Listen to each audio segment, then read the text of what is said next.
Le premier a porté sur la proposition de loi portant création de l'Ordre national du Léopard et l'autre sur l'Ordre national des héros nationaux. Ces deux matières législatives, œuvre du député national André Mbata et premier vice-président de l'Assemblée nationale, a pour objectif de célébrer des hommes et des femmes qui ont rendu des services à la nation. Au terme de la proposition, les héros nationaux, Laurent Désiré Kabila et Emery Patrice Lumumba, vont conserver leur statut de héros nationaux. En même temps, d'autres compatriotes comme Kimpa Vita, Kassavubu, Kimbangu, Étienne Tshisekedi peuvent aussi être élevés au rang des héros nationaux. Je tiens à préciser, c'est qu'on a ouvert avec l'ordre héros nationaux Kabila Lumumba. Le texte était limité à deux seules personnalités de notre histoire qui étaient héros nationaux, c'est-à-dire Patrice Emery Lumumba et Laurent Désiré Kabila. Et il n'était pas possible que d'autres personnalités accèdent également au statut de héros nationaux.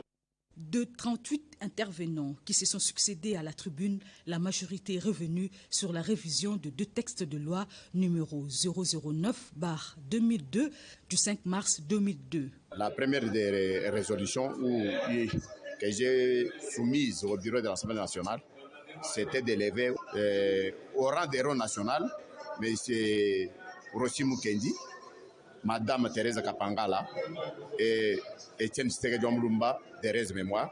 Les deux propositions de loi sont renvoyées à la commission politique, administrative et juridique qui dispose de 7 jours pour enrichissement des textes.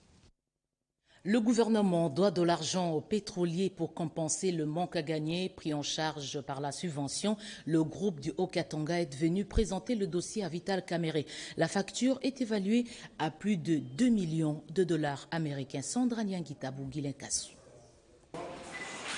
C'est dans ce mémorandum d'une dizaine de pages remis au vice-premier ministre, ministre de l'économie nationale Vital Kamerhe, que les opérateurs économiques du Haut-Katanga et du Lualaba ont repris leurs desiderata axés essentiellement sur les problèmes qui gangrènent leur secteur. De l'injustice dont font face les pétroliers du Haut-Katanga suite à la certification et au manque de paiement des pertes et manques à gagner qui avoisinent 200